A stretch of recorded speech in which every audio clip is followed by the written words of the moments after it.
Dann beginnen wir jetzt, Franz Wangen. Ja, ich begrüße alle herzlich zu diesem Lesekreis Philosophie der Freiheit und bedanke mich zuerst für Akzeptieren der Einladung zum gemeinsamen Lesen und Studieren dieses Buches, das ich als ein wunderbares Buch finde. Vielleicht ganz am Anfang zwei kleine Reflexionen, eine persönliche und noch eine allgemeine.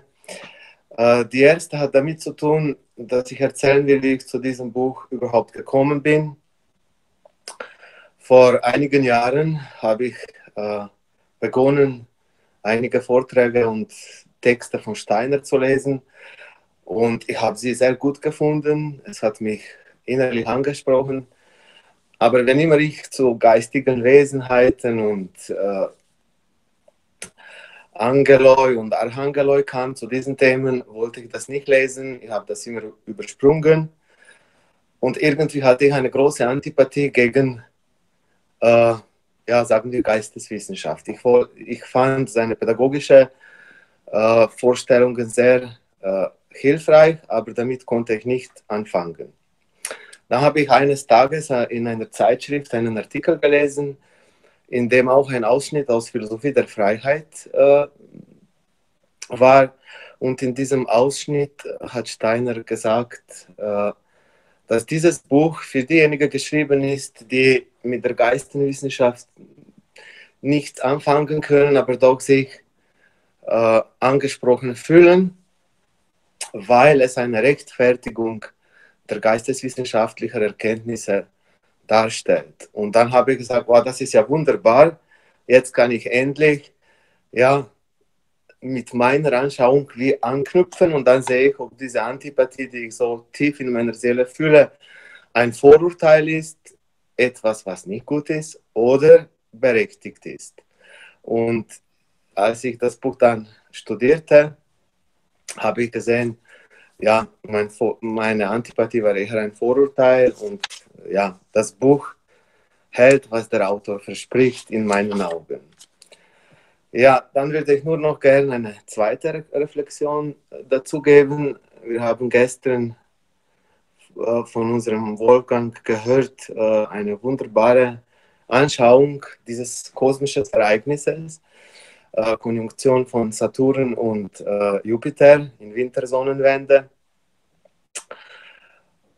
Und ich würde vielleicht nur noch einen Aspekt dazugeben, weil ich denke, dass es verbunden ist mit diesem Buch und Gedanken, die da vorkommen.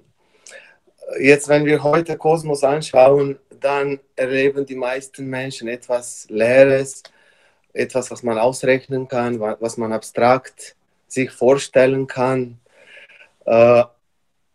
Und die meisten sehen diesen Kosmos, das Universum, in dem wir leben, nicht als Taten der geistigen Wesenheiten.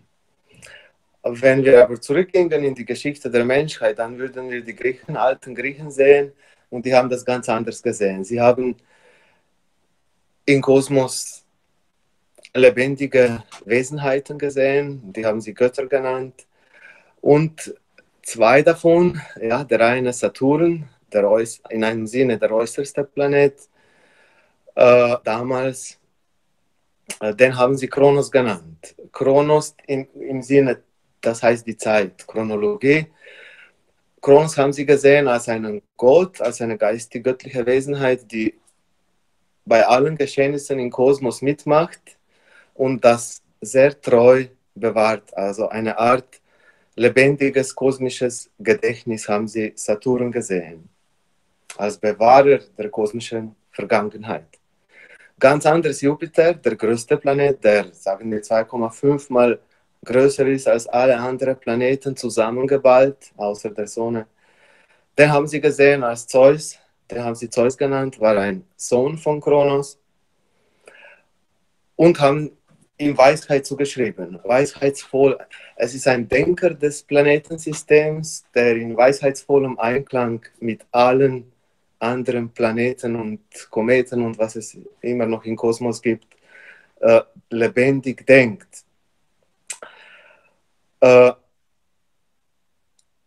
Also haben wir einerseits Kronos, Saturn als das Vergangene und das gegenwärtige Zeus. Wir wissen, Zeus konnte sich in alles verwandeln, in Regen, in Tiere, in Pflanzen, in alles Mögliche, als dieses lebendige Denken. Doch wenn wir heute uns anschauen, merken wir, dass wir ein persönliches Gedächtnis haben und nicht dieses saturnische Gedächtnis. Und wir haben in unserem Denken, wir singen sogar, die Gedanken sind frei. Als Menschen hier und jetzt haben wir anscheinend etwas entwickelt, was dort bei Griechen noch nicht so vorhanden war oder gerade am Anfang war. Wäre der alte Grieche hier und wir würden diese Fragen stellen, wie ist das möglich, dass wir dieses persönliche Gedächtnis haben als Grundlage der Freiheit und freie Gedanken, dann würde er sagen, Kronos lässt dich dein eigenes Gedächtnis frei. Und Zeus, Jupiter, lässt dich in deinem inneren Willensimpulse fühlen, die auch im Denken frei sind. Nun sind aber alle diese Wesenheiten oder Planetenkräfte, egal wie wir das nennen, wie ein Messer. Mit einem Messer kannst du Brot schneiden und jemanden ernähren, oder du kannst mit einem Messer auch jemanden töten. Es hat helle Seiten und es hat Schattenseiten. Und vieles ist abhängig davon, wie die Dinge in Relation zueinander stehen. Wir wissen alle die Schattenseiten des Gedächtnisses, wenn wir uns gegen die Entwicklung, gegen die Änderung wehren, wenn wir uns in der Vergangenheit verlieren. Und wir wissen auch, die Griechen haben bei Kronos, also Kronos beschrieben als jemanden, der seine eigenen Kinder frisst. Also er hat alle seine Kinder aus der Angst vor der Zukunft, vor der Veränderung geschluckt, verschlungen. Und auch bei Zeus, bei dem Denker, sehen wir die Schattenseiten des Gedankenlebens. Wir sehen Ideologien, wegen deren Millionen von Menschen sterben, Eugenik, alles Mögliche können die Gedanken hervorbringen, was wirklich nicht gut ist. Jetzt Rudolf Steiner schrieb dieses Buch als Nahrung, als seelische Nahrung an die Gemeinde der modernen, freiheitsliebenden und friedensliebenden Menschen. Und ich hoffe, dass in dieser Weihnachtszeit wir in diesem Geiste auch dieses Buch beginnen zu lesen und uns gegenseitig dabei inspirieren lassen. So, das ist das. Jetzt werde ich auch mein Mikrofon ausschalten, weil wahrscheinlich werden wir beginnen zu lesen. Oder hat jemand noch etwas zu sagen? Will sich jemand vorstellen, sagen, wie er zu diesem Buch gekommen ist oder etwas anderes? Ich wollte Wolfgang noch mal bitten für den Wochenspruch am Anfang. Machst du das bitte?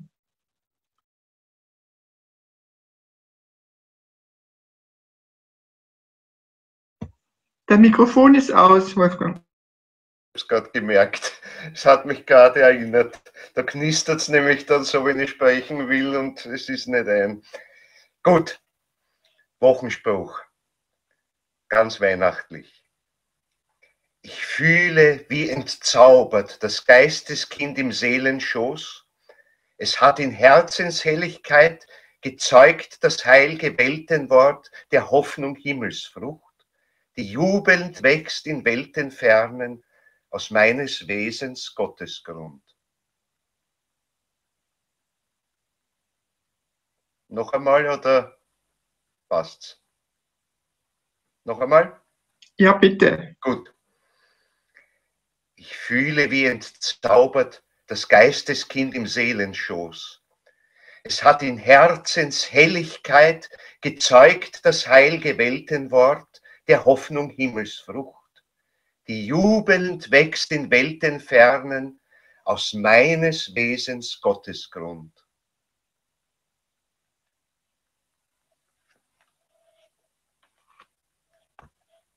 Danke. Gerne.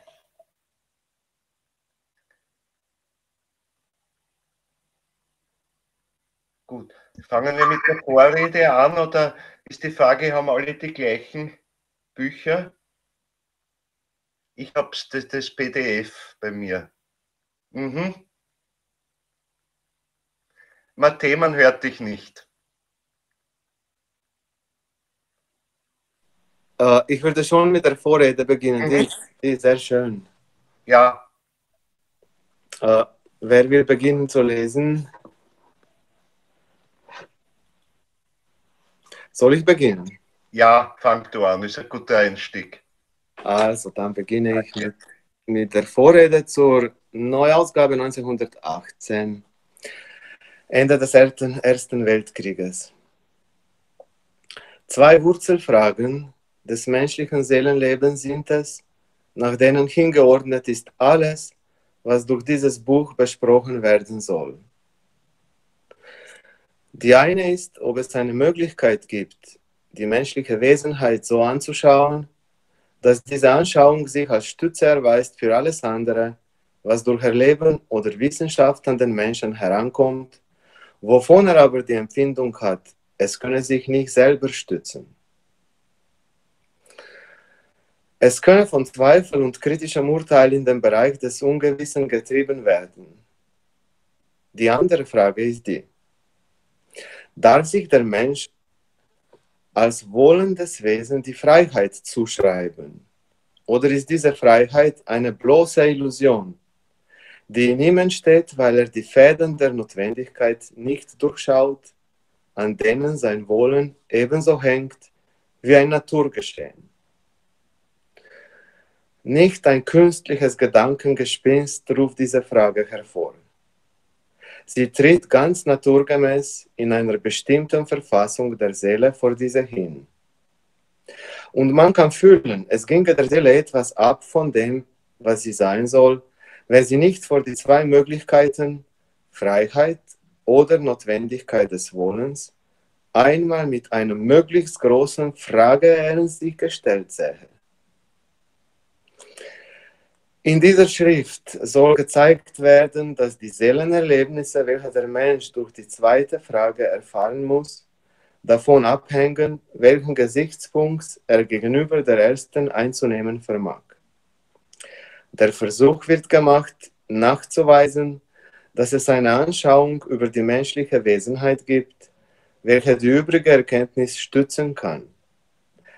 Und der weitere, darauf hinzudeuten, dass mit dieser Anschauung für die Idee der Freiheit, des Willens, eine volle Berechtigung gewonnen wird, wenn nur erst das Seelengebiet gefunden ist, auf dem das freie Wollen sich entfalten kann.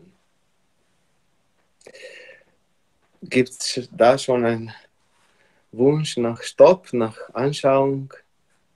Oder soll ich noch weiterlesen? Margrit, man hört dich nicht. Ja, kannst du mal stoppen? Ja. Sind ja schon ganz wichtige Fragen da. Mhm.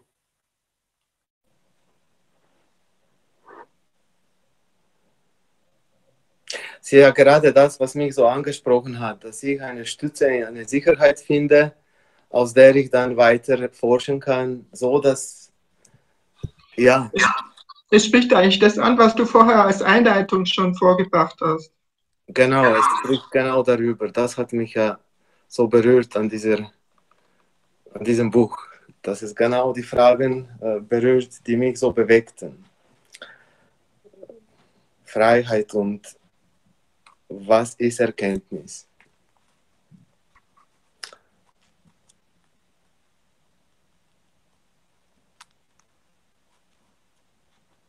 Ich wollte nämlich ich wollte nicht spekulieren, oder? Und deswegen hat mich das so angesprochen, jetzt mal die Geisteswissenschaft auch zu rechtfertigen und nicht einfach zu glauben. Hier spricht er ja hauptsächlich auch an die Freiheit des Willens. Ich denke, das ist auch ein ganz wichtiger Aspekt, denn der Wille kommt. Ja. Es ist ja geradezu das ganze Buch nämlich auch gegliedert in den einen Teil, der mehr mit dem Denken zu tun hat, und der zweite Teil, der dann mit dem Wollen zu tun hat.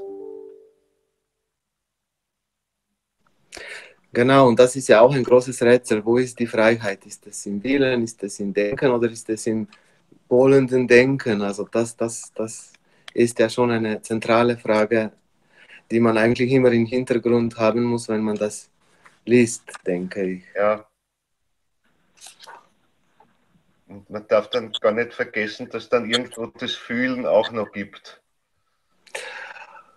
Ja, genau. Hoffentlich.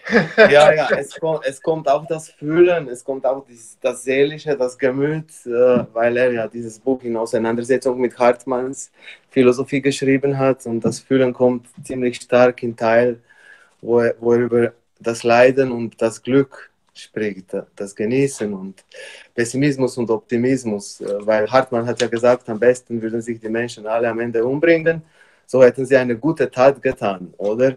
Und Steiner war durch diesen Gedanken sehr verletzt worden und hat dann auch das Fühlen behandelt, natürlich später.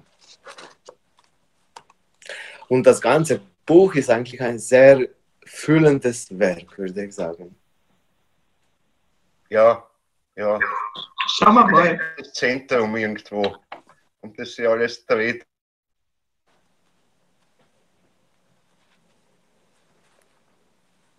Wollen wir weiterlesen? Von mir aus gerne. Mhm. Wer liest jetzt? Ich habe jetzt gelesen. Hat jemand anderer Lust?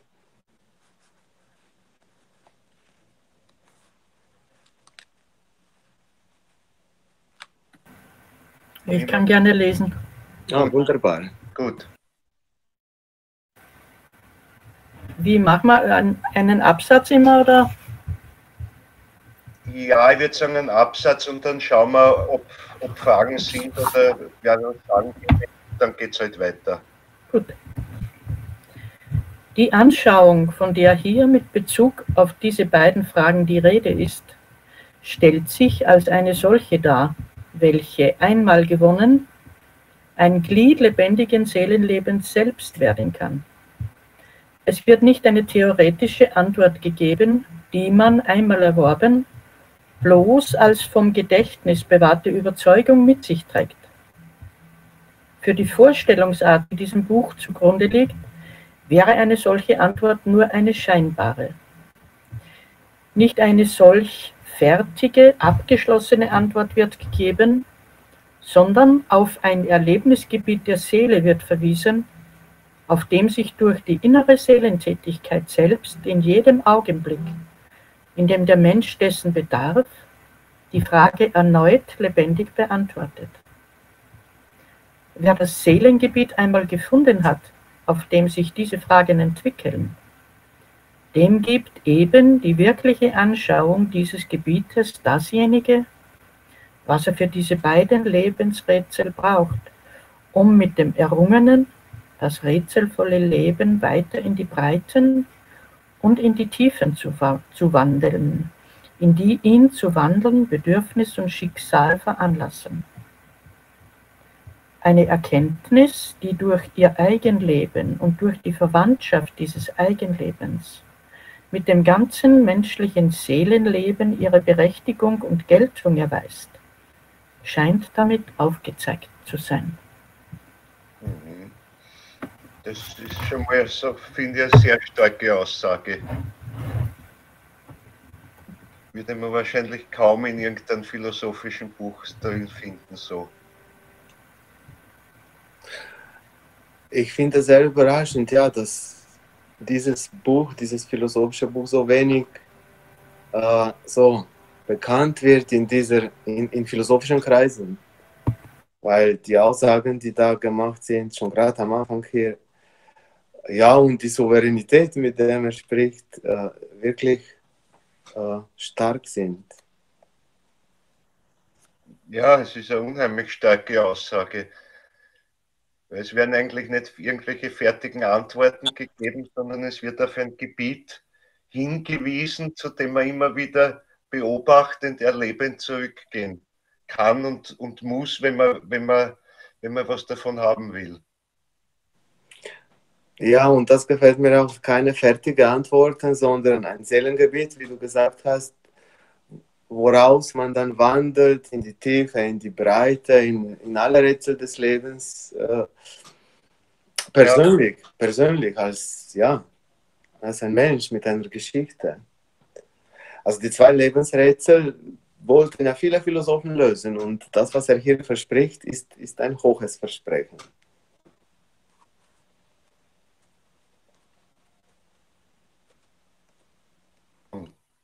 Ja, und das ist so toll, dass es eigentlich also wirklich ja, eine Erforschung dieses Gebietes ist, eine Beobachtung dieses Gebietes letztlich, zu der man immer wieder hingeführt wird.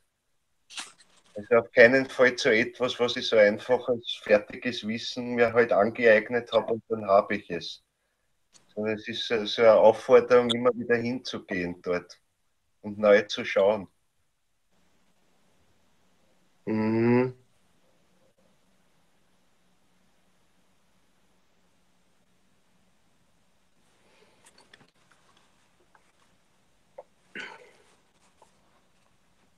Wollen wir weiter?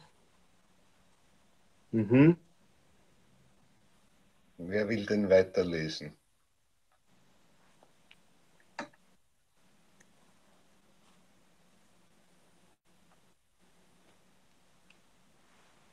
Na, ich lese einen Absatz. Schön.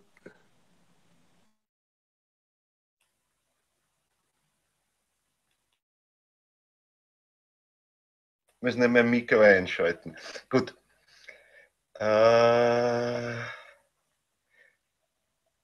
So dachte ich über den Inhalt dieses Buches, als ich ihn vor 25 Jahren niederschrieb. Auch heute muss ich solche Sätze niederschreiben, wenn ich die Zielgedanken der Schrift kennzeichnen will. Ich habe mich bei der damaligen Niederschrift darauf beschränkt, nicht mehr zu sagen als dasjenige, was im engsten Sinne mit den gekennzeichneten beiden Wurzelfragen zusammenhängt. Wenn jemand verwundert darüber sein sollte, dass man in diesem Buche noch keinen Hinweis findet auf das Gebiet der geistigen Erfahrungswelt, das in späteren Schriften von mir zur Darstellung gekommen ist, so möge er bedenken, dass ich damals eben nicht eine Schilderung geistiger Forschungsergebnisse geben, sondern erst die Grundlage erbauen wollte, auf der solche Ergebnisse ruhen können. Diese Philosophie der Freiheit enthält keine solchen speziellen Ergebnisse, ebenso wenig als sie spezielle naturwissenschaftliche Ergebnisse enthält. Aber was sie enthält, wird derjenige nach meiner Meinung nicht entbehren können, der Sicherheit für solche Erkenntnisse anstrebt. Was in dem Buche gesagt ist, kann auch für manchen Menschen annehmbar sein, der aus irgendwelchen ihm geltenden Gründen mit meinen geisteswissenschaftlichen Forschungsergebnissen nichts zu tun haben will. Demjenigen aber, der diese geisteswissenschaftlichen Ergebnisse als etwas betrachten kann, zu dem es ihn hinzieht, dem wird auch wichtig sein können, was hier versucht wurde. Es ist dies: nachzuweisen, wie eine unbefangene Betrachtung, die sich bloß über die beiden gekennzeichneten, für alles Erkennen grundlegenden Fragen erstreckt, zu der Anschauung führt, dass der Mensch in einer wahrhaftigen Geistwelt drinnen lebt. In diesem Buche ist erstrebt, eine Erkenntnis des Geistgebietes vor dem Eintritt in die geistige Erfahrung zu rechtfertigen. Und diese Rechtfertigung ist so unternommen, dass man wohl nirgends bei diesen Ausführungen schon auf die später von mir geltend gemachten Erfahrungen hinzuschielen braucht, um, was hier gesagt ist, annehmbar zu finden, wenn man auf die Art dieser Ausführungen selbst eingehen kann oder mag. Soll ich da mal Stopp machen oder? Ja, bitte. Gut.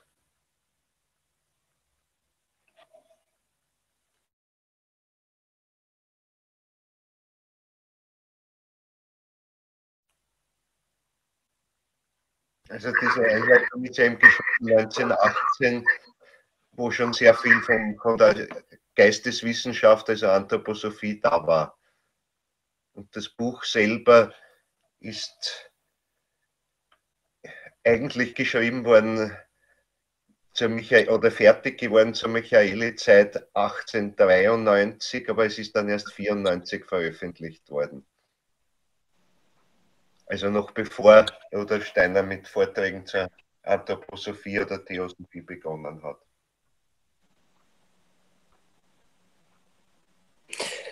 Und das, was an diesem Buch, also der hat das untertitelt mit Grundzügen einer modernen Weltanschauung. Ich habe in seiner Biografie gelesen und vielleicht passt das gerade dazu, dass er geschrieben hat, dass er seit der Kindheit eigentlich diese geistige Erfahrung, von der er hier spricht, hatte, aber er konnte sie wie nicht rechtfertigen und andere Menschen konnten das nicht hören, was er sah. Und dann begann er zuerst mit Geometrie und das hat ihm große Freude gemacht, aber das war totes Wissen. Und dann hat er ja dieses Buch eigentlich in der weiteren Forschung geschrieben, um eigentlich das, was er sonst wahrgenommen hat, ja, dann auf eine Art rückwärts zu rechtfertigen. Es ist eigentlich das Umgekehrte, als bei mir der Fall war, was er gemacht hat. Also für ihn war Sinneswelt ein Schatten und Gedankenwelt in der Geistigkeit etwas Helles. Und für die meisten anderen Menschen in seiner Umgebung und meisten modernen Menschen ist es ja umgekehrt. Und ja, das sehe ich in diesem Absatz. Also, wenn ich das sagen darf, die beiden Wurzelfragen zusammenhängen. Also die Wurzelfragen ist das, was in diesem Buche beschrieben wird. Er spricht da von zwei. Ich vermute, dass es eben der Wille ist und ja, die geistige Welt. Das ist mir ein bisschen unklar noch. Ist das Erkennen, also dass man eine Stütze findet, dass man sich auf das Erkennen überhaupt verlassen kann, also dass man in seinem Seelenleben eine Stütze findet, dass man sagt, ja, das ist wahr oder das ist nicht wahr. Also dass man nicht irgendwo immer nur schwimmt in Vermutungen, sondern gibt es etwas, wo ich mir wirklich klar werden kann über die Wahrheit. Das war die erste Frage. Und die zweite ist die Frage nach der Freiheit, die hier immer mit dem Willen zusammengestellt ist. Und im ersten Absatz war das drinnen, dass um die zweite Frage zu beantworten, muss man erst die erste beantworten, ob es eine sichere Stütze im Erkennen gibt. Also an dem ich beurteilen kann, ist das jetzt wahr oder ist es eine bloße Vermutung? Also eine Sicherheit im Erkennen. Ja, ich denke, das kommt auch ein bisschen davon aus, dass zu dieser Zeit zwei sehr starke wissenschaftliche Strömungen vorhanden waren in der Umwelt, wo er lebte. Das erste war ja Monismus, also materialistischer Monismus, und das war Evolutionstheorie. Und das zweite Agnostizismus, in dem es behauptet wird, dass eigentlich die ganze Welt Illusion ist. Anhand von physiologischen neuen Forschungsergebnissen der damaligen Zeit, die heute eigentlich nicht viel anders sind, der Nervenphysiologie und so weiter, kamen die Philosophen auch dazu, dass sie sich der Naturwissenschaft anschließen in der Anschauung, dass wir nichts erkennen, dass es Grenzen des Erkenntnisses gibt und dass wir eigentlich die geistige Welt gar nicht erkennen können. Als Menschen werden wir diese zwei Fragen nie beantworten können und dass philosophisch daraus eine Strömung entstanden ist, die die Freiheit als eine Illusion ansah. Das sagt er hier in der zweiten Frage, ob wir die Freiheit haben oder ist das nur Notwendigkeit, die ähnlich passiert wie Naturgeschehen, also wir nicht frei sind. Und das will er beantworten, diese zwei Wurzelfragen, die ja in dieser Zeit sozusagen nicht beantwortet wurden, mindestens nicht zufriedenstellend für ihn.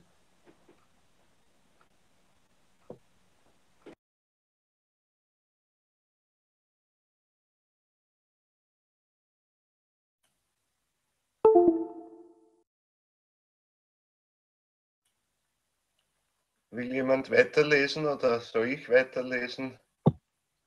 Ich lese weiter. Gut, schön. Ah, sehr schön. Ja, also schlimm. Nein, wunderbar. Ich könnte auch weiterlesen, aber ich finde immer das Mikrofon nicht. Du da herum? So scheint, Ja, passt. so scheint mir denn dieses Buch auf der einen Seite eine von meinen eigentlich geisteswissenschaftlichen Schriften völlig abgesonderte Stellung einzunehmen. Und auf der anderen Seite doch auch aufs Allerengste mit ihnen verbunden zu sein. Dies alles hat mich veranlasst, jetzt nach 25 Jahren den Inhalt der Schrift im Wesentlichen fast ganz unverändert wieder zu veröffentlichen. Nur längere Zusätze habe ich zu einer ganzen Reihe von Abschnitten gemacht. Die Erfahrungen, die ich über missverständliche Auffassungen des von mir Gesagten gemacht habe, ließen mich solche ausführliche Erweiterungen nötig erscheinen. Geändert habe ich nur da, wo mir heute das ungeschickt gesagt schien, was ich vor einem Vierteljahrhundert habe sagen wollen. Aus dem so Geänderten wird wohl nur eine Wollen, das sich veranlasst finden zu sagen, ich habe meine Grundüberzeugung geändert. Das Buch ist schon seit vielen Jahren ausverkauft. Trotzdem, wie aus dem eben Gesagten hervorgeht, mir scheint, dass heute ebenso noch ausgesprochen werden soll, was ich vor 25 Jahren über die gekennzeichneten Fragen ausgesprochen habe. Zögerte ich durch lange Zeit mit der Fertigstellung dieser Neuauflage. Ich frage mich immer wieder, ob ich nicht müsse an dieser oder jener Stelle mich mit den zahlreichen, seit dem Erscheinen der ersten Auflage zutage getretenen philosophischen Anschauungen auseinanderzusetzen. Dies in der mir wünschenswerten Weise zu tun, verhinderte mich die Inanspruchnahme durch meine rein geisteswissenschaftlichen Forschungen in der letzten Zeit. Allein ich habe mich nun nach möglichst gründlichen Umschau in der philosophischen Arbeit der Gegenwart davon überzeugt, dass, so verlockend eine solche Auseinandersetzung an sich wäre, sie für das, was durch mein Buch gesagt werden soll, nicht in dasselbe aufzunehmen ist. Was von den in der Philosophie der Freiheit eingenommenen Gesichtspunkte aus über neuere philosophische Richtungen mir nötig schien. Gesagt zu werden, findet man im zweiten Bande meiner Rätsel der Philosophie.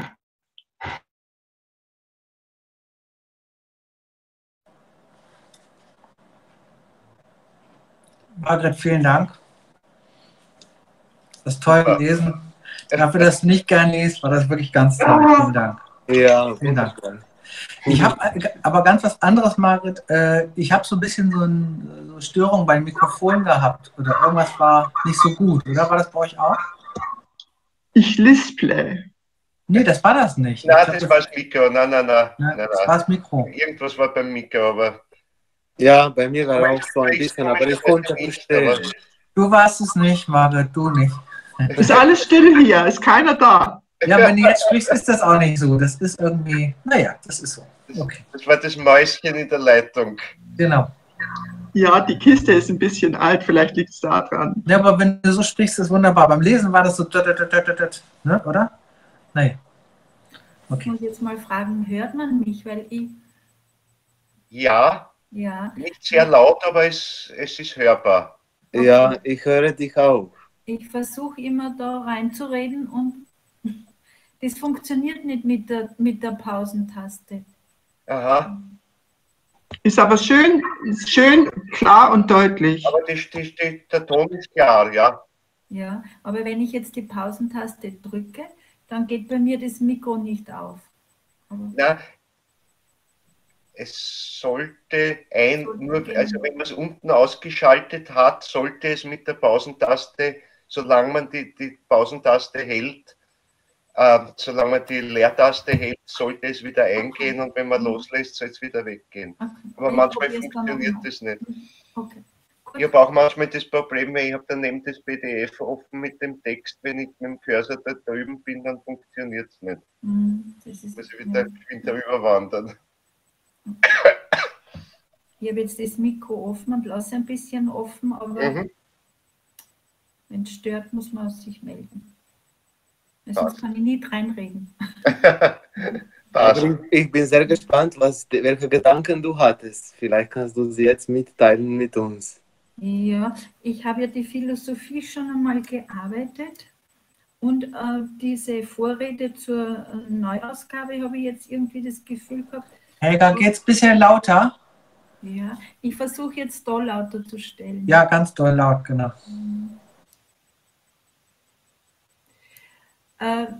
Die Vorrede, die haben wir damals auch gearbeitet, aber ich habe jetzt das Gefühl, die hat er jetzt ein bisschen umgeschrieben. Ich habe da gar nichts mehr erkannt. Vor 8 Jahren haben wir begonnen, die Philosophie zu arbeiten. Die Lucia, die da auch jetzt dabei ist, war da auch in diesem Kreis. Und wir haben uns jetzt 8 Jahre hindurch gequält durch die Philosophie. Also es war nicht nur Qual, aber jetzt habe ich da gar keinen Gedanken dazu, weil mir das jetzt wirklich fremd war. So, tut mir leid. Macht nichts. Man entdeckt immer wieder Dinge, denkt man, habe ich das jemals gelesen schon, ich kenne das gar nicht. Ja, das ist überhaupt beim Steiner so, gell? Das, wenn man es liest, denkt man sich, der hat über Nacht alles umgeschrieben. Ja, genau. Die Frage, die mich schon bewegt, ist, sind wir im Wollen überhaupt imstande, frei zu sein? Ja, das wird wahrscheinlich die Frage sein, um die es dann geht. Ja, genau. Und das ist das, was ich immer noch nicht schlüssig beantworten kann. Ja, wichtig ist, glaube ich, der Hinweis, der da ganz am Anfang war, dass um diese zweite Frage zu beantworten, zuerst die erste beantwortet muss. Also die nach der Stütze im Erkennen. Ja, genau. Ja. Ja, ich erinnere mich jetzt so an eine Aussage, wo er gesagt hat, dieses Buch soll man so lesen wie ein Kunstwerk. So wie ein Pianist die Ideen von Komponisten nachkreiert, so soll man diese Gedanken beleben. Hier kommt das Fühlen ins Spiel oder das Künstlerische.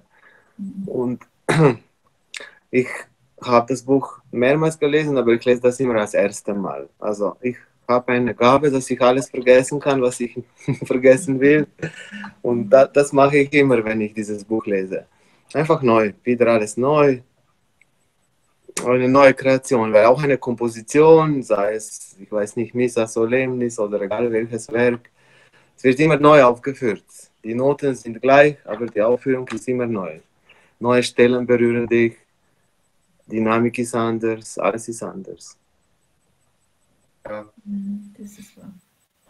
Und Matej, an dieser Stelle habe ich die Frage, also wie kann man das als hilfreichen Hinweis verstehen von deiner Seite? Wie soll man sich das Denken, also das künstlerisch ist?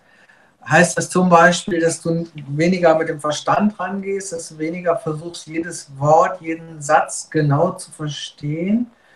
Nimmst du als Betrachter eine gewisse Distanz dazu und sagst dir vielleicht, naja, ich schaue mal, was mich anspringt, was mir verständlich wird, aber ich gehe nicht hin und ich verkrampfe mich nicht, indem ich zu sehr ins Detail gehe. Oder wie ist deine Methode oder also wie ist das zu verstehen?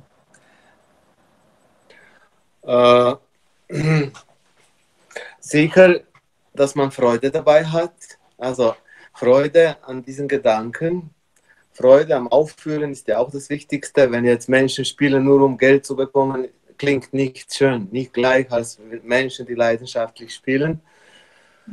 Aber auch Ich finde das Wichtigste, vielleicht bist du überrascht über diese Antwort, aber das Wichtigste finde ich meine seelische Verfassung.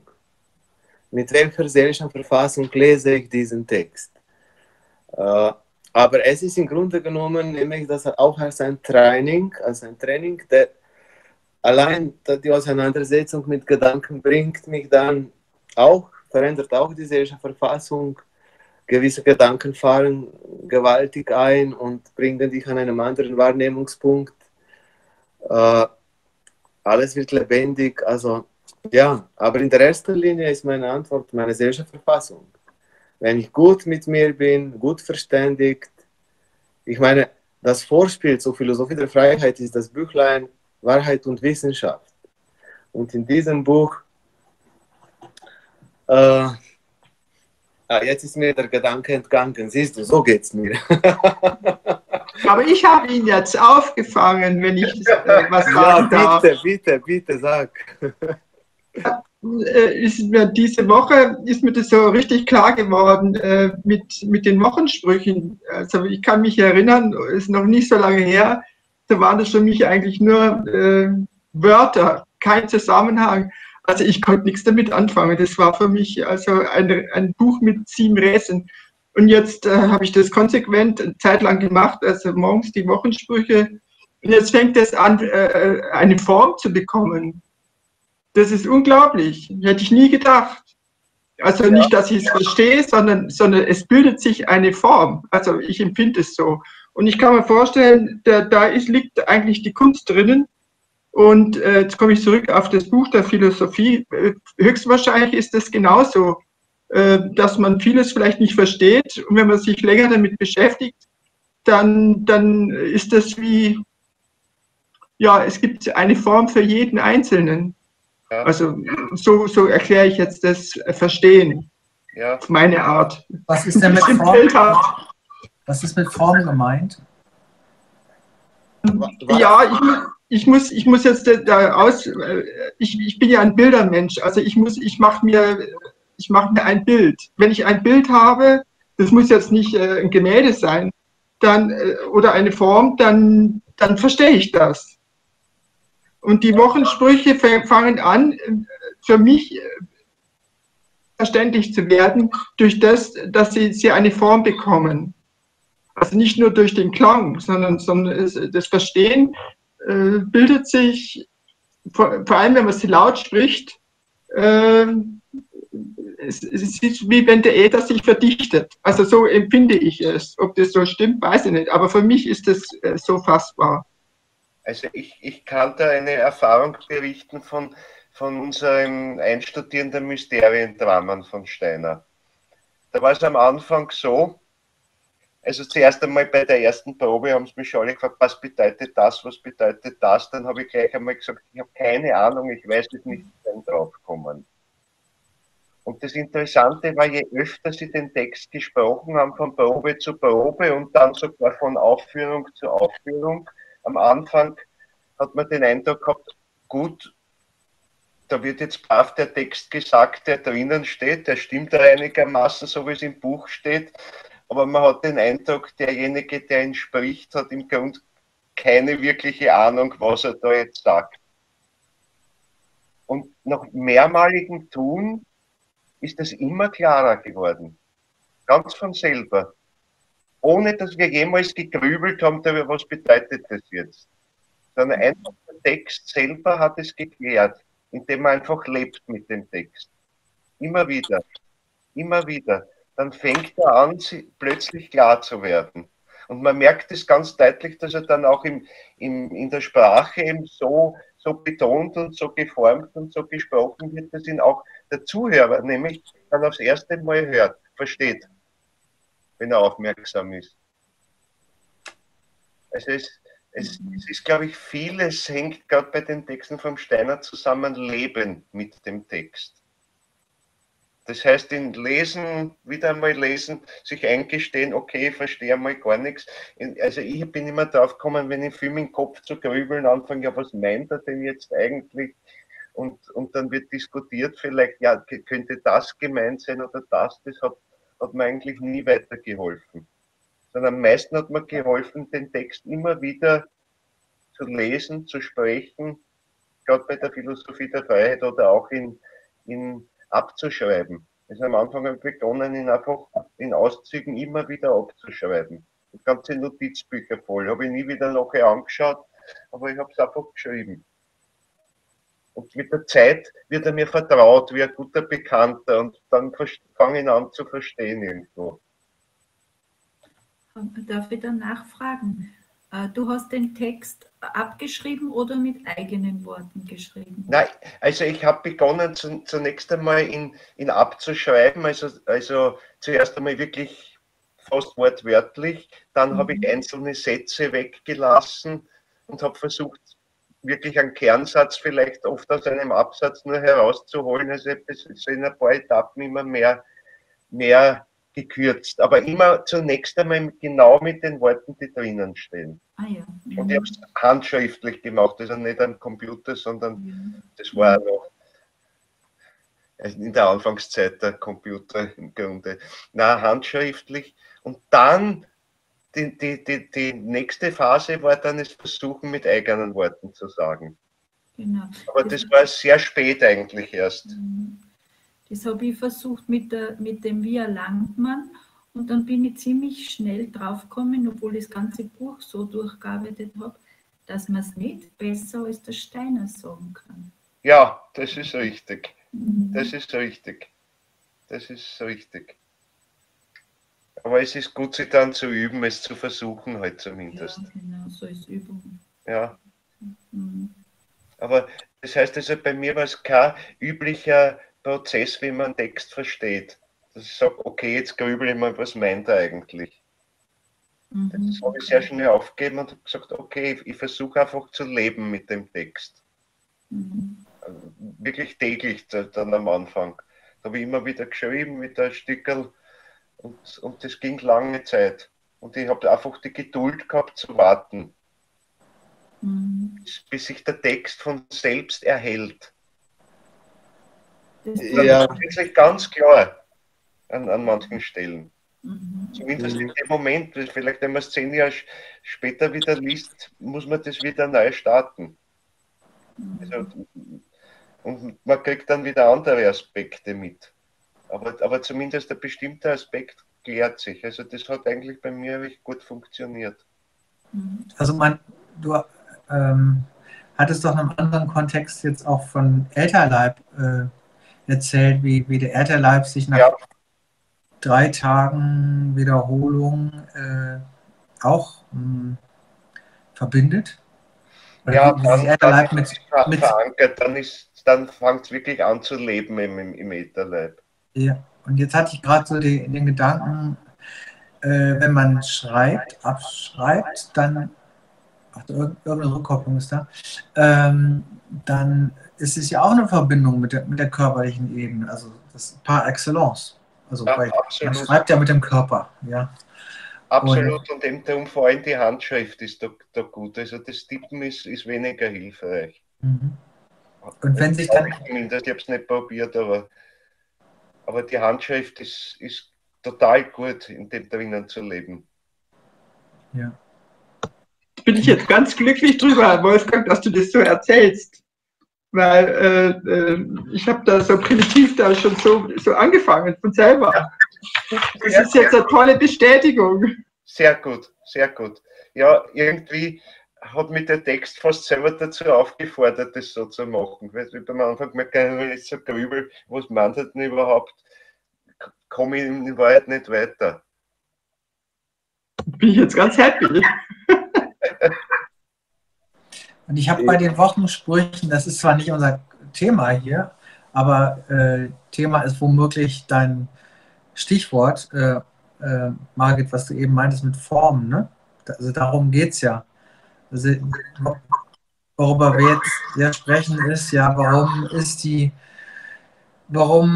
wie kann das sein, dass man die Philosophie der Freiheit schon mal gelesen hat, sich Mühe gegeben hat und es dennoch irgendwie so, man das Gefühl hat, es ist an einem vorbeigegangen, und dann hat Matej erzählt, wie er da herangeht, und dann kamen wir ja auf das Thema Wochenspruch, also wie sich etwas, was erstmal abstrakt ist, eventuell auch abstrakt bleiben kann, aber auf einmal doch anschaulich wird. Man weiß gar nicht warum.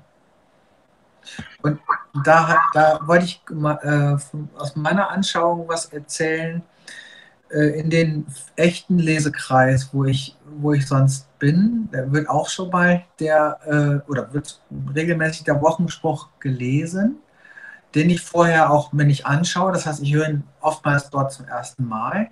Und manchmal, wenn ich so das Gefühl habe, dass das Thema, was wir im Lesekreis haben, sowieso irgendwie ganz wunderbar zu meinen Lebensumständen passt gerade. Ich habe das Gefühl, das fühlt sich an wie, das ist kein Zufall, dass wir das gerade lesen, das passt ja so gut. Und wenn dann der Wochenspruch kommt, erlebe ich das auch schon mal, dass der sofort auch wiederum Sinn ergibt. Auch wenn ich jetzt nicht unbedingt wiedergeben könnte, worum es da geht. Aber es ist die Empfindung da, ja, das ist ja wieder stimmig. So. Nein, ich habe das jetzt nur erzählt als Bindeglied von Kunstbetrachtung. Also das Buch Die Philosophie der Freiheit als Kunstbetrachtung. Ja. Das waren jetzt die Wochensprüche, weil ich jetzt ein paar Tage oder längere Zeit mich jetzt damit beschäftigt habe. Als Beispiel kam das so ganz spontan hereingeflogen. Und ja, gut. Ja, das ist der künstlerische Zugang. Ich meine, mir geht es mit den Theatertexten oder so auch im Grunde ähnlich oft. Wenn das irgendein Klassiker ist oder bei manchen Dingen einfach, was meint er überhaupt? Na, ist wurscht, ich lerne den Text einmal. Und wenn ich ihn wirklich kann, fange ich ihn auf einmal an zu verstehen. Und der ist ganz klar. Das passiert einfach, indem ich ihn leben lasse in mir. Das Interessante an diesem Buch ist, dass, als er das geschrieben hat, hat er ja einer der besten Freundin damals, Rosa, hieß sie, ich weiß jetzt nicht ihren Nachnamen, geschrieben. Rosa Mayreder war das. Genau, ja, genau. Der hat er hat ihr geschickt, die Ausgabe, und sie hat ihn zurückgeschrieben, begeistert vom Lesen, aber sie hat ihm gesagt, sie wäre sehr froh, wenn er aus jedem Kapitel ein neues Buch schreibt. Ein Kapitel für die Wahrnehmung, ein neues Buch Wahrnehmung, Kapitel Denken, neues Buch Denken und so. Er hat ihr geantwortet, ich denke am 4. November, und gesagt, dass dieses Buch, dass sie zwar, wenn sie das Objektiv meint, ja, das stimmt, aber aus seiner Sicht ist es ein subjektives Buch. Es ist eine Erzählung seiner Biografie. Er ist durch diese Klippen gegangen, die sich ihm als Rätsel stellten im Leben. Und ich denke, wenn man sich ich hatte die gleichen Klippen, was ist die Freiheit? Wer bin ich? Was ist das menschliche Wesen? Und wenn man diese Klippen als Rätsel sieht, man will es beantworten, dadurch kommt auch eine gewisse Lebendigkeit in das Lesen und Verstehen hinein.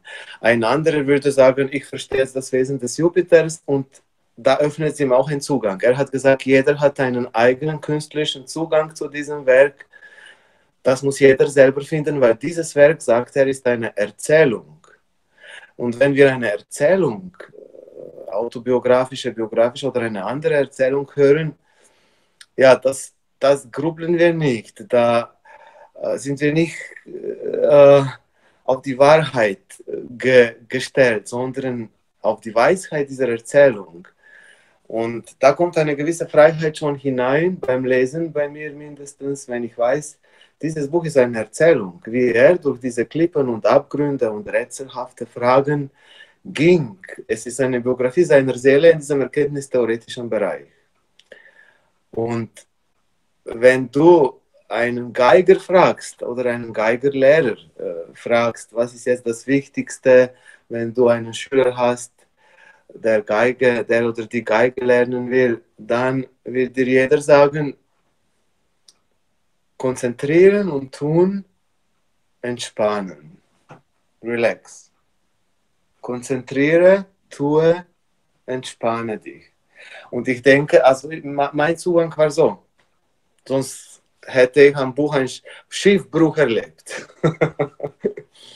Also das noch zu deiner Frage, François, ist mir eingefallen. Ja, ja, und dieses künstlerische Element, das ist was ganz Tolles eigentlich drinnen. Weil, ich meine, ich vergleiche es jetzt wieder mit einer Theaterrolle. Wenn ich den Text spreche und wenn ich lebe eine Zeit lang und ihn habe und ihn dann spreche, dann weiß ich ganz genau, wann das passt, was ich spreche oder nicht.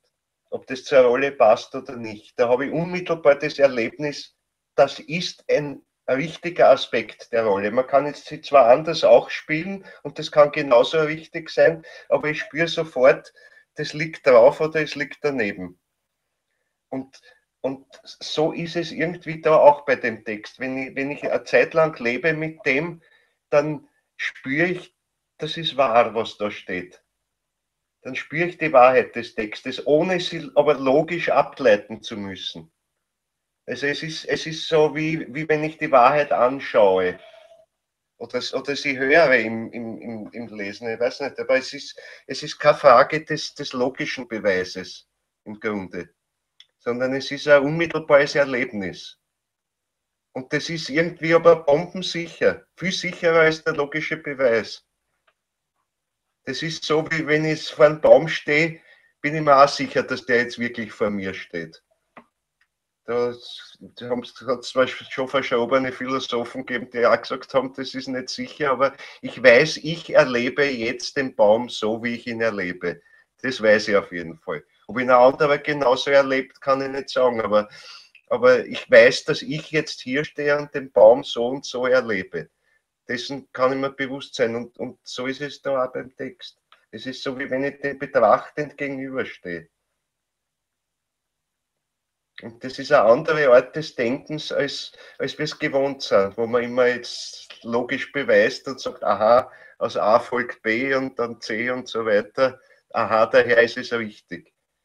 Da habe ich immer das Gefühl, das ist wie ein Indizienbeweis. Da sehe ich eigentlich nichts, aber ich schließe, es müsste eigentlich so sein. Und wenn sich das ausgeht, irgendwie sage ich, okay, das ist wahr, das ist logisch richtig. Aber da habe ich den Eindruck, ich sehe die Wahrheit direkt. Vielleicht aus einer bestimmten Perspektive, wie ich sie jetzt einnehme. Und in 5 Jahren, wenn ich es wieder lese, habe ich vielleicht eine andere Perspektive. Aber die eine schließt die andere nicht aus. Die eine wird deswegen nicht unwahr, weil die andere auch wahr ist. Es ist einfach ein Hinblicken von einer anderen Seite. Das ist so die Empfindung, die ich dabei habe. Und das wird halt, je länger man sich beschäftigt damit über Jahre, werden es halt immer mehr Perspektiven, die man einnehmen kann. Und die passen aber zusammen irgendwo. Und es wird nur erreicht dadurch. Können Sie damit was anfangen, mit dem, was ich da schwafel? Mir ist noch etwas eingefallen, François, zu dieser Frage. Margarita, willst du etwas sagen? Ne? Ich wollte nichts sagen, ich wollte bloß sagen, wunderbar. Aha. Also ich kann schon was damit anfangen, Wolfgang. Meine letzte Idee eingefallen. Bildhafte Erklärung. Ja, es ist ja wirklich total bildhaft für mich. Also gerade die Steiner-Texte werden für mich total bildhaft. Ja, wenn es bildhaft ist, da bin ich voll dabei. Mir hilft noch etwas. Alle diese Gedanken, die so kommen, Wolfgang hat das ganz schön gesagt, mit Erlebnis, mit Anschauung. Und ich mache das so, ich versuche diese Gedanken an mich zu finden. Einfach an mich, wenn er über die Wahrnehmung spricht oder das Denken oder Unterschied zwischen Wissen und Erkenntnis, zwischen Wahrnehmung und bla bla bla, Subjekt, Objekt und so weiter, dann schaue ich mich an.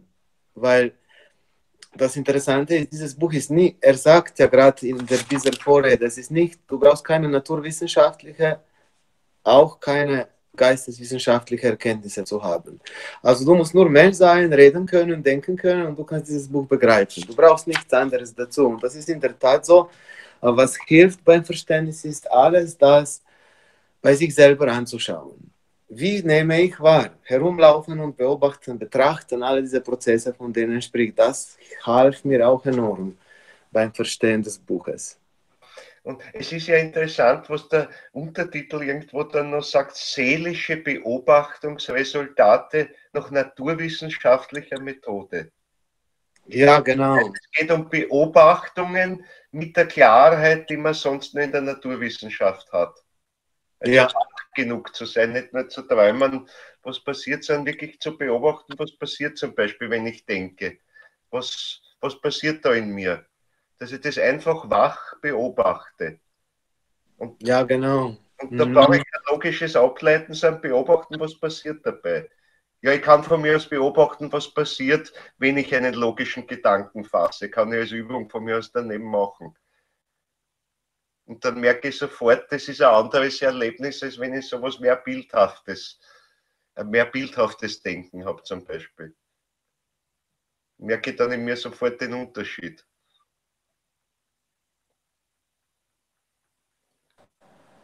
Jetzt bin ich aber gespannt, wie es weitergeht. Sehr gut. Dann musst du weiterlesen. Ja, gerne. Wissenschaft der Freiheit.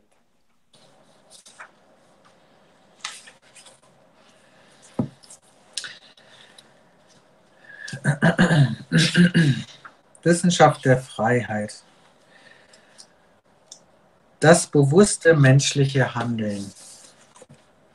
Ist der Mensch in seinem Denken und Handeln ein geistig freies Wesen oder steht er unter dem Zwange einer rein naturgesetzlichen, ehernen Notwendigkeit? Ich wiederhole nochmal die letzten 3 Worte. Oder einer rein naturgesetzlichen, ehernen Notwendigkeit. Auf wenige Fragen ist so viel Scharfsinn gewendet worden als auf diese. Die Idee der Freiheit des menschlichen Willens hat warme Anhänger wie hartnäckige Gegner in reicher Zahl gefunden. Es gibt Menschen, die in ihrem sittlichen Pathos jeden für einen beschränkten Geist erklären, der eine so offenkundige Tatsache wie die Freiheit zu leugnen vermag.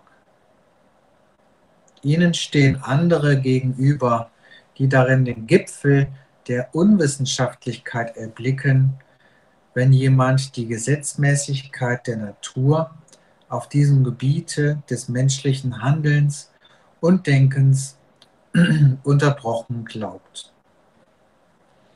Ein und dasselbe Ding wird hier gleich oft für das kostbarste Gut der Menschheit wie für die ärgste Illusion erklärt. Unendliche Spitzfindigkeit wurde aufgewendet, um zu erklären, wie sich die menschliche Freiheit mit dem Wirken in der Natur, der doch auch der Mensch angehört, verträgt. Nicht geringer ist die Mühe, mit der von anderer Seite begreiflich zu machen gesucht wurde, wie eine solche Wahnidee hat entstehen können. Dass man es hier mit einer der wichtigsten Fragen des Lebens, der Religion, der Praxis und der Wissenschaft zu tun hat, das fühlt jeder, bei dem nicht das Gegenteil von Gründlichkeit der hervorstechendste Zug seines Charakters ist.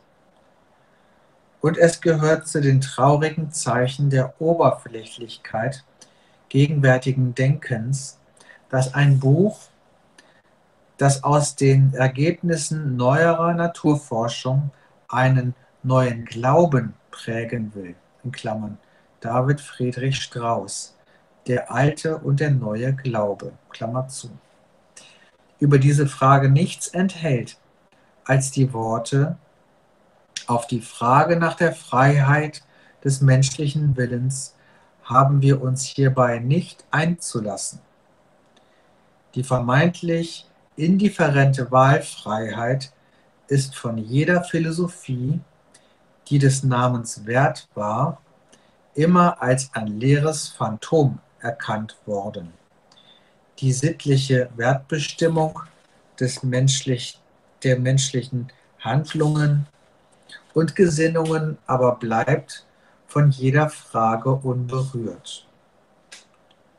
Nicht, weil ich glaube, dass das Buch, in dem sie steht, eine besondere Bedeutung hat, führe ich diese Stelle hier an, sondern weil sie mir die Meinung auszusprechen scheint, bis zu der sich in der fraglichen Angelegenheit die Mehrzahl unserer denkenden Zeitgenossen aufzuschwingen vermag.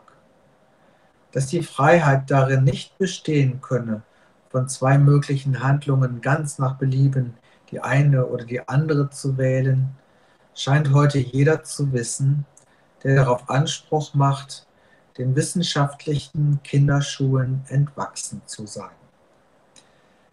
Es ist immer, so behauptet man, ein ganz bestimmter Grund vorhanden, warum man von mehreren möglichen Handlungen gerade eine bestimmte zur Ausführung bringt.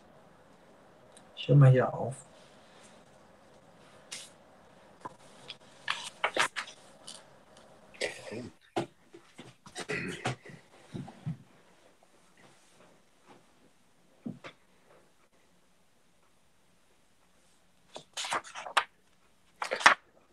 Da fällt man gerade hinein in diese Spaltung zwischen Menschen, die sagen, es gibt keine Freiheit im menschlichen Wesen, und diejenigen, die das nicht unter Frage stellen können. Und ja, das macht schon einiges mit einem. Ja. Und das war natürlich gerade im 19. Jahrhundert sehr stark, dass man die ganze Natur als komplett vorherbestimmt angesehen hat, also als deterministisch, wie man sagt. Und wieso soll das beim Willen des Menschen aufhören? Das muss eigentlich auch wie eine Maschine laufen. Alles folgt aus Notwendigkeit heraus. Das ist meine Anschauung. Und die andere halt eben mehr sicher von Leuten, die aus dem philosophischen Milieu oder aus dem idealistischen Milieu kommen, ja Freiheit des Willens, da steckt ja der Mensch drinnen, das kann ja gar nicht anders sein. Und da ist man halt irgendwie nicht zusammengekommen. Und im Grunde kommt man heute noch nicht zusammen, so wirklich. Ja, das wollte ich gerade sagen. Heute sind wir am gleichen Punkt. Immer noch ist das Buch unverstanden auf eine Art, oder die Ideen in diesem Buch, weil du hörst immer noch zum Beispiel Wissenschaftler, Naturwissenschaftler, die sagen, ja, einen Kriminellen darf man gar nicht verurteilen. Er hat nur das gemacht, was er machen musste. Er musste so und so werden, so und so machen. Er hat keine Freiheit, und deswegen darf es auch kein Strafrecht geben und so weiter. Also wir haben heute genau die zwei gleichen Strömungen in der Wissenschaft. Und die erste hat sich noch verschärft, habe ich das Gefühl, die deterministische. Ja, hat sich total verschärft. Also bei den Naturwissenschaftlern ganz klar, vor allem bei den Gehirnforschern oder so, bei der Mehrzahl, ja, das Gehirn entscheidet sozusagen. Und ich bin halt Sklave des Gehirns. Nicht ich entscheide, sondern das Gehirn macht es. Und das auf sozusagen naturwissenschaftlich vorherbestimmte Weise.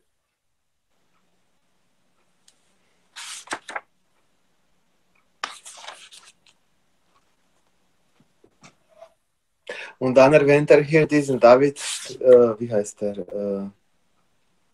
David Friedrich Strauss. Ja, genau, David Friedrich Strauss, der ja auch in dieser zweiten Strömung ist, der Verneinung der Freiheit, wo er dann erwähnt, diese Wahlfreiheit. Also das ist, und hat jemand Gedanken zu dieser Wahlfreiheit, was da genau gedacht wird dabei? Naja, ja. Naja, da schreibt er zumindest, also von zwei möglichen Handlungen die eine oder die andere zu wählen. Also entweder ich gehe spazieren oder ich gehe nicht spazieren. Oder ich gehe schlafen. Es ist Und sehr weil, abstrakt doch. und weil wir immer einen Grund brauchen, sagt David Richard Strauss, dass wir nicht frei sind, oder wie? Hm.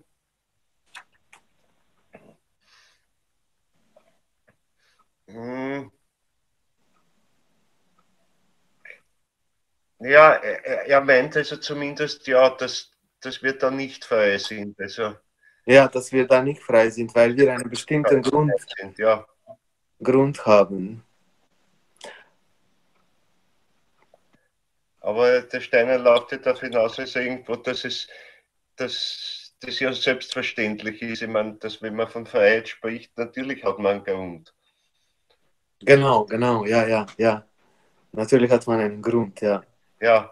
Und Grund ist hier sogar, also schräg bei mir geschrieben als das wichtigste Wort hier. Ja, richtig, ja.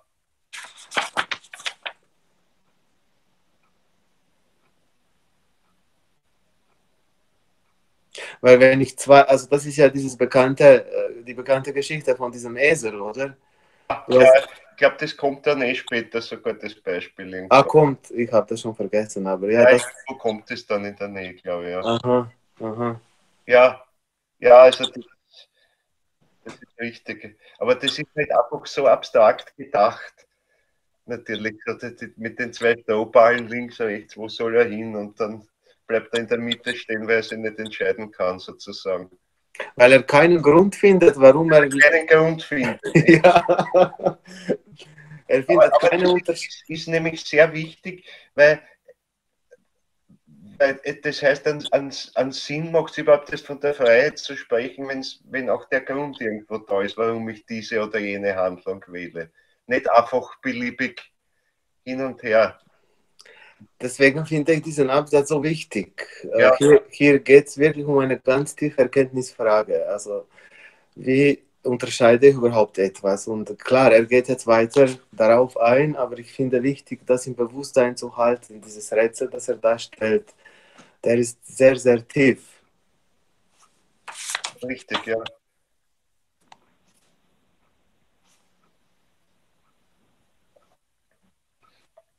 Und ich meine, die Aussage da von David Friedrich Strauss, die er zitiert, ist ja wirklich...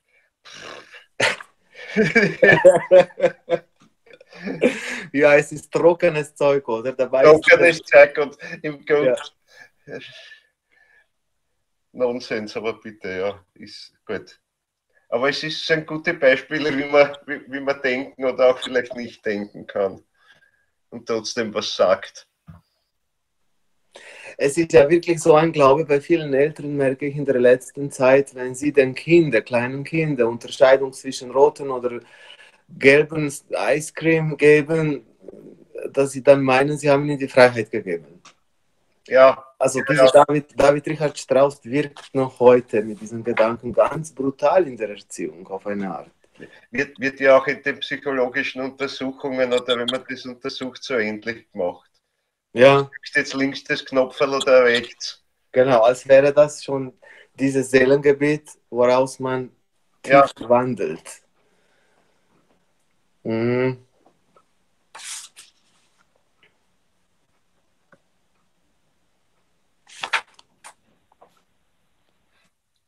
Können wir ein bisschen weiterlesen? Lesen wir noch einen Absatz? Ein Absatz, glaube ich, geht noch, oder? Ja. Soll ich lesen? Ja, bitte. Ist gut? Also.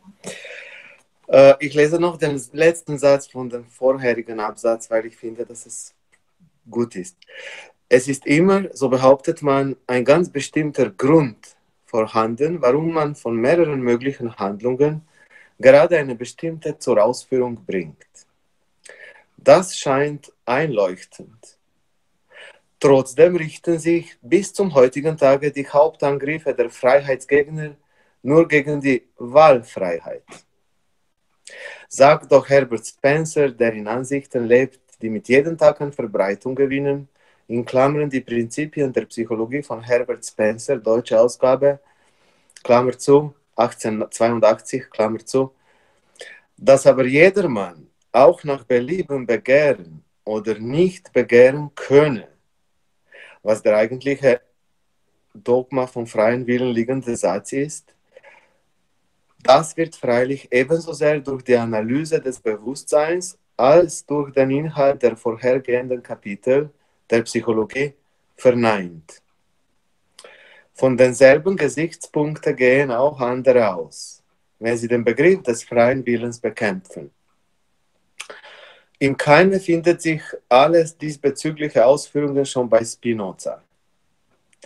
Was dieser klar und einfach gegen die Idee der Freiheit vorbrachte, das wurde seitdem unzählige Male wiederholt, nur eingehüllt zumeist in die spitzfindigsten theoretischen Lehren, so dass es schwer wird, den schlichten Gedankengang, auf den es allein ankommt, zu erkennen.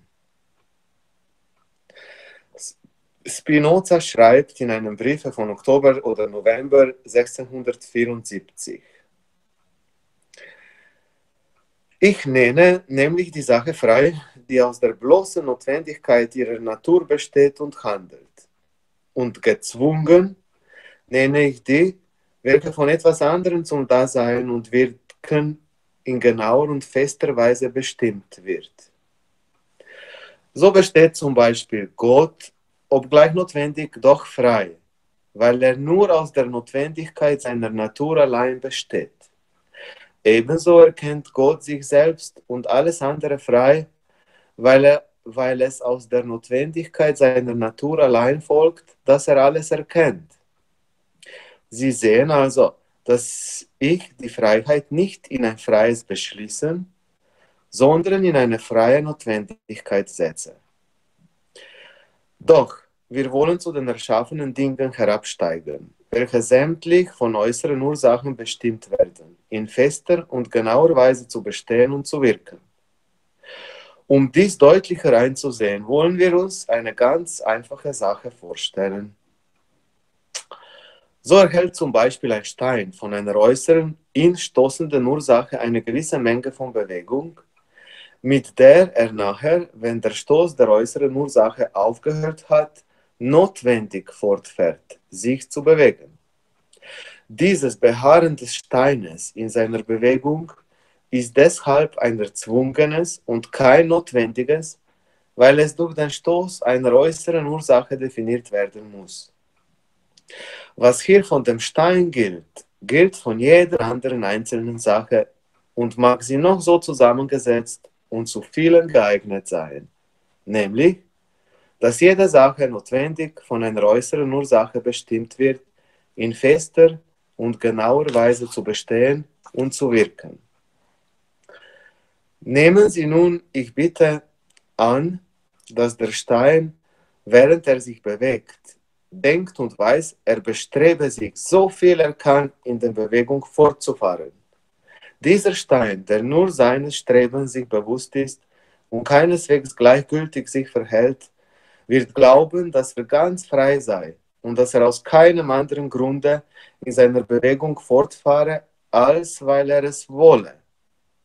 Dies ist aber jene menschliche Freiheit, die alle zu besitzen behaupten und die nur darin besteht, dass die Menschen ihres Begehrens sich bewusst sind, aber die Ursachen, von denen sie bestimmt werden, nicht kennen.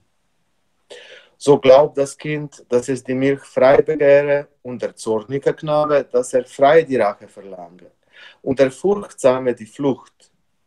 Ferner glaubt der Betrunkene, dass er nach freiem Entschluss dies spreche, was er, wenn er nüchtern geworden, gern nicht gesprochen hätte.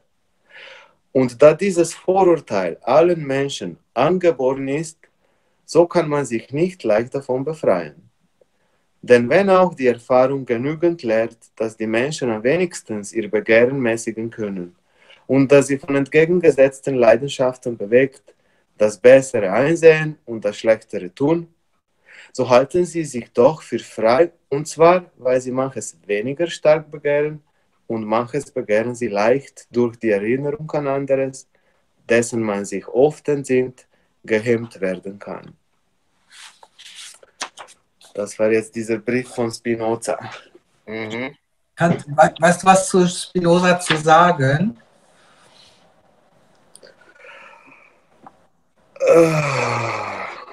Ist das ein Philosoph gewesen? Ja, es ist ein Philosoph gewesen, der sehr, der viel beigetragen hat zu dieser modernen Weltanschauung. Also er sagt ja hier am Anfang, bevor er Spinoza einführt, dass eigentlich alle spätere Gedanken, sei es monistische, dualistische, naturwissenschaftliche, andere, dritte, jene, aus diesen einfachen Gedanken des Steins beinhalten, auf diese oder andere Art. Also auch dieser David Richard Strauss und auch spätere befürwortet Gegner der Freiheit, die haben diesen Gedanken in sich. Aber dieser Philosoph war schon ein wichtiger, er hat viel über das Gedächtnis geschrieben, über Schicksal, Gott. Wir sehen ja hier auch einen Teil des Gottesvorstellung bei ihm. Also schon ein wichtiger Philosoph, ja. Aber nicht gerade der Lieblingsphilosoph von Rudolf Steiner. Und wenn ich das richtig verstanden habe, dann sagt er jetzt bei dem Beispiel des Steins, dass der Stein, der angestoßen wird und dann weiter seinen Weg kullert, fällt durch Schwerkraft, oder fallen muss eigentlich nach einer Gesetzmäßigkeit, also Richtung und die Kraft, die ihn dazu veranlasst. Aber der Stein, wenn er jetzt denken könnte, der Auffassung wäre, dass er die Bewegung freiwillig tut. Und das überträgt er auf das, also er sagt, dass Menschen im Prinzip auch so das denken, oder? Ja, genau. Egal wie brutal das sich anhört, er sagt, die Menschen sind wie dieser Stein, der denkt und fühlt. Ja. Der ist doch so, ne? Oder nicht? Ja, das ist doch eine erschütternde Äußerung, oder? Ja, aber es ist sehr prägnant. Oh. Ja, ich fand die Erklärung fand ich sehr bildhaft und dadurch natürlich sehr treffend und schön zu verstehen, was gemeint ist. Ja. Ich denke, Rudolf Steiner, der meint natürlich das als Kritik und nicht als gegeben. Ja, er gibt jetzt da überhaupt einfach verschiedene Beispiele, wie Menschen das sehen. Also er sagt eigentlich im Grund selber noch gar nichts. Er nimmt nur verschiedene Beispiele hin, wie verschiedene Menschen die Sache sehen.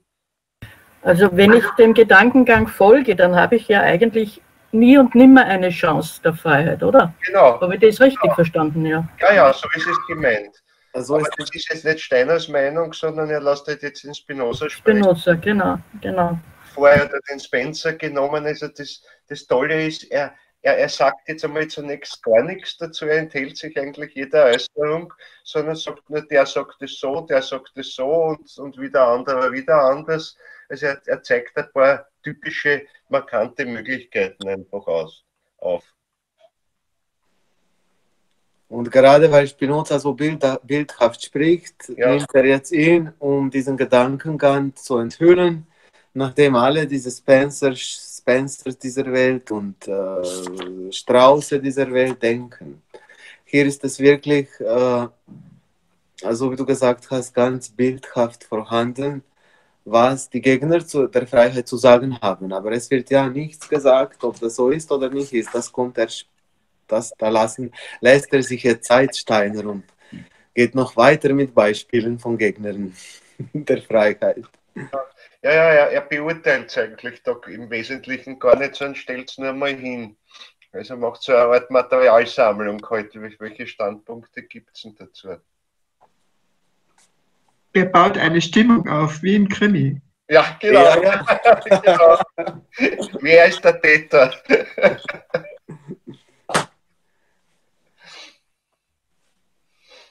Ja, ich glaube, das nächste gehört noch dazu, oder?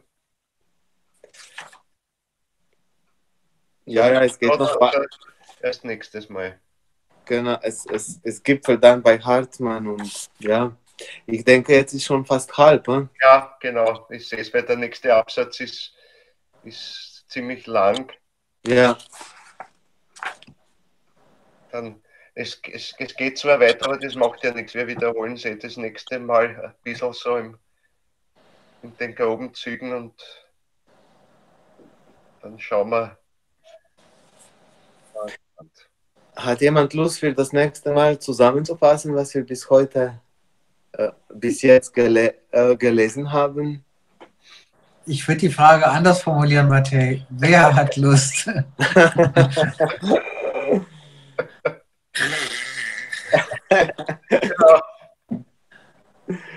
Wer hat Lust? Wann ist denn das nächste Mal? Vielleicht mal so, das nächste Mal ist nächste Woche im Prinzip, ne? Oder? Ja. 30. Das ist richtig, ja. Ja. Also die Idee vom Wiederholen, wer das noch nicht mitbekommen hat, bei diesen Lesekreisen, wir haben ja jetzt schon ein bisschen Erfahrung gemacht im Lesekreis Theosophie und wir machen auch einen Lesekreis im Bereich Dreigliederung, dass der wiederholt, der hat ganz viel davon. Und die Idee ist, dass wir das reihum machen, so mehr oder weniger, ne? Aber dass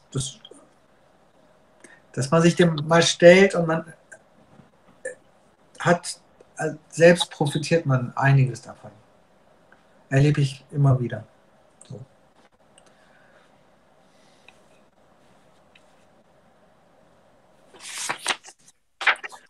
Die Frage, wer macht's? Sonst mache ich das erste Mal, okay? Ist das gut? Gut. Ist gut. Dankeschön. Absolute Zustimmung. Ja, ich will sie nicht aus. Genau. Wir sind damit davon gekommen.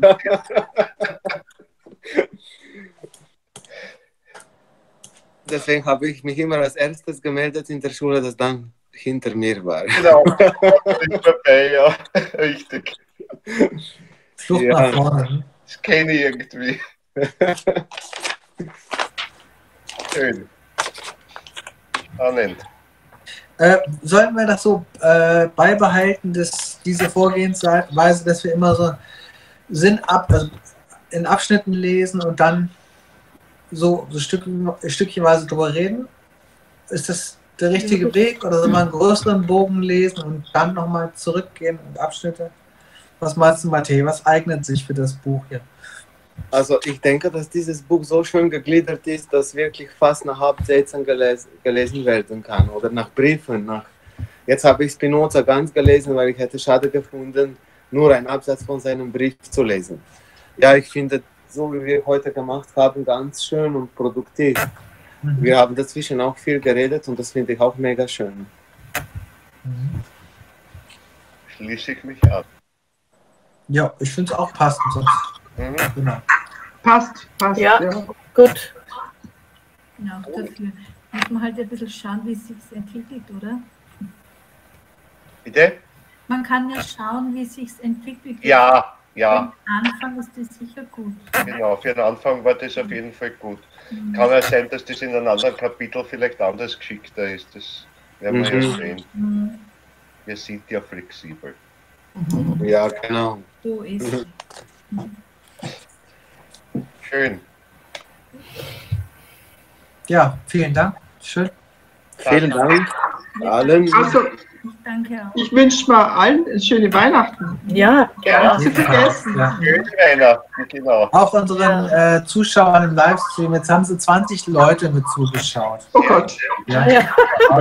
Musstest du das sagen, ey? Gut, dass man das vorher nicht weiß. Ich wink mal in Richtung meines Laptops mit dem Livestream. Frohe Weihnachten. Ciao, ciao, ciao. Ciao. Ciao. Ciao. Tschüss.